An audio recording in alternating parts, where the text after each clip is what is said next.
Hi everyone, this is Heather Smith with Storyville Photography, and today I'm going to show you how to achieve this edit. So this is where we are going to end, and this is where we are going to start. So before and after. Now the first thing that you will notice looking at this image is the neon green grass and trees that are surrounding my daughter. Shooting in the summer sun can have this effect on greenery, and it's not very eye appealing. So I'm going to show you how to do a quick light and airy look that will solve this problem.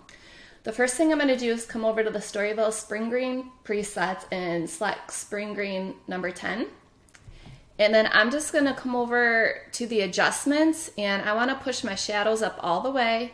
And I'm going to just move my temperature slider over to the yellow, so towards the right, until I like what I see. And that looks about good to me.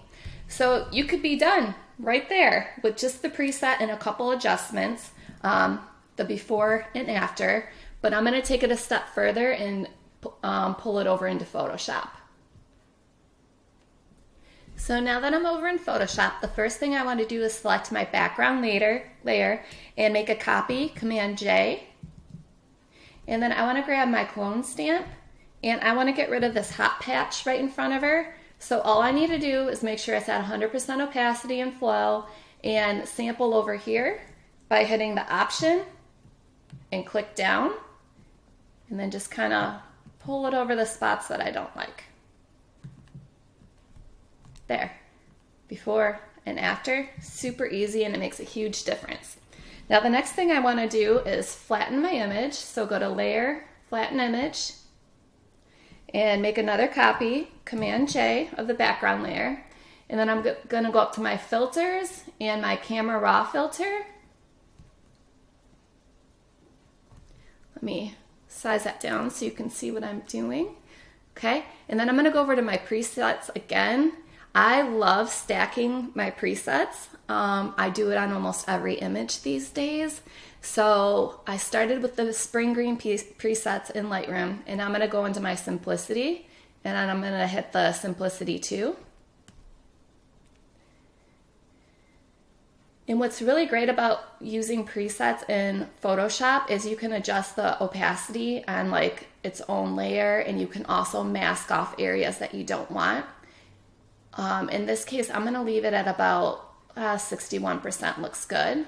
That's the before and after. Kind of brightened it up and smoothed it out a little bit more. And then the next thing I want to do is come over to my action panel, and I want to find my Ultimate Dodge and Burn and hit play.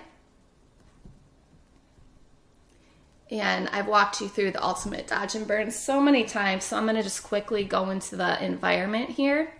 And I want to hit the extra burn, and I'm going to select my brush, make sure it is white because you have a black layer mask, and make sure your layer mask is selected, not the adjustment right there.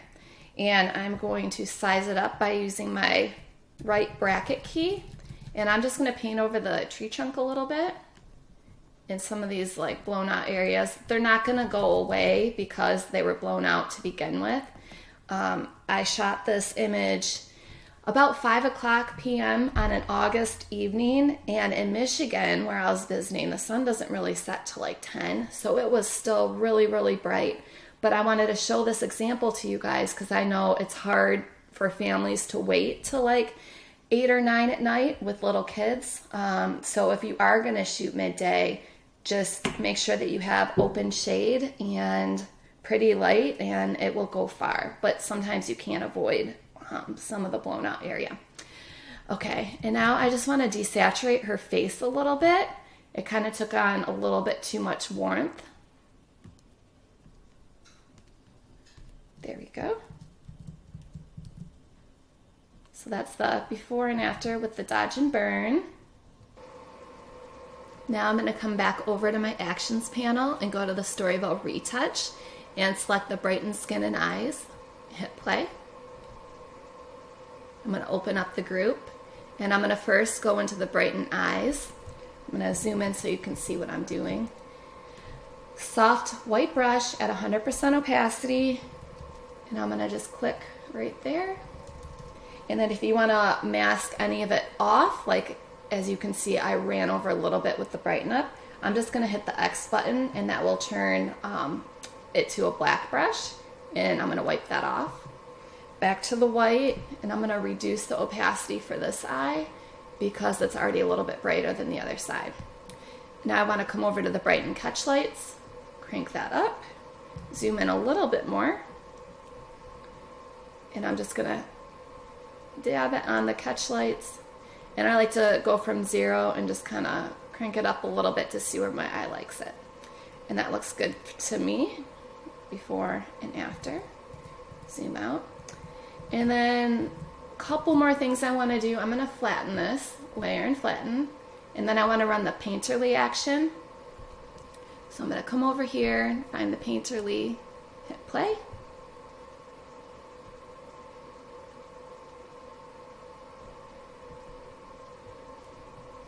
I really like how smooth and pretty this action makes the whole image look. But as you can see, it does something weird to like her face and like her buttons and stuff. So I'm going to take a soft black brush at 100% opacity and make sure my white mask on the painterly base is selected. And I'm just going to go ahead and wipe that off of her face. A little bit on her necklace, buttons. And when her tie little, and then that looks good to me. Also, her fingers and stuff look okay here, but on a lot of the images, they're gonna look funky. So I would still take a soft black brush at either 100% or like halfway if it's not that bad, like what I just did, and kind of brush it off. Toes can be like that too, just kind of keep an eye on it. That's the before and after. And the last thing I'm going to want to do is add a little bit of sparkle to the grass. I love doing this on my images. So for that look, I'm going to grab the Storyville Sparkle 1 overlay and drag and drop it. Or you can open it like you would an image, a JPEG, into Photoshop and do it that way as well. I'm going to pull it up just a little bit.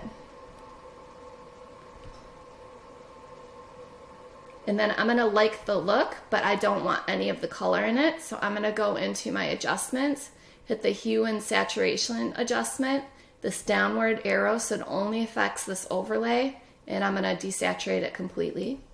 Then I'm going to click back on it, add a layer mask, invert it by using Command I, and I also want to change this to soft light. Then I'm going to grab a soft white brush at 100% opacity and just paint it on this lower area.